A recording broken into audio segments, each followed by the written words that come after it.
we as a dive team need to know, is it a crime scene? Do you want us to mark the body and leave it after the positive, or do you want us to bring it up immediately? How do you, like, as law enforcement, that's what we need to know as dive teams. So On Friday, June 13, the U.S. Army Corps of Engineers Fort Worth District hosted a multi-agency training event. However, we can't always determine when a drowning is going to happen. It can happen any time.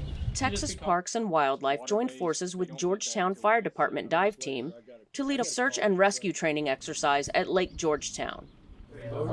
Obviously, when there's any type of fatality or serious bodily injury out here, we're going to just talk about the lake at this point, then there's a lot of agencies involved. We are on Corps of Engineer property, okay? We are in the city of Georgetown, so they have somewhat jurisdiction here as well.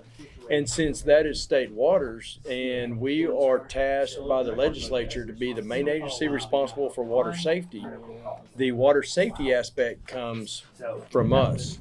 The reality-based training simulated a drowning emergency, bringing together various local, state, and federal agencies to strengthen coordination and preparedness in the event of an actual water-related emergency. Make sure those of y'all that don't work around the water a whole lot or haven't historically done it, that's the primary point behind this training today. Get everybody on the same page. The scenario was designed to mirror a real-life emergency as closely as possible, testing communication, response times, and interagency protocols. It's been awesome.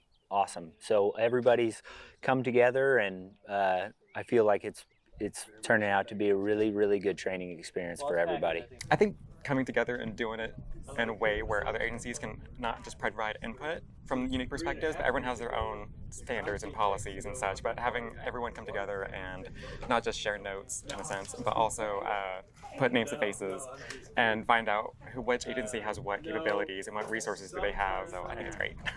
The training emphasized the values of partnership, readiness, and the shared mission to protect and serve the public. We are trying to bring cohesiveness and synergy with all the departments here so that we can accomplish one task, one goal, one mission, that's to get that body. If we didn't have the partnerships that we do with the necessary tools, guidance and training, preparation, I guess you could say readiness, the efficiency would not be what it is today, and we're very thankful for that, and we take a lot of pride in that. So, Audrey Gossett, U.S. Army Corps of Engineers, Fort Worth District.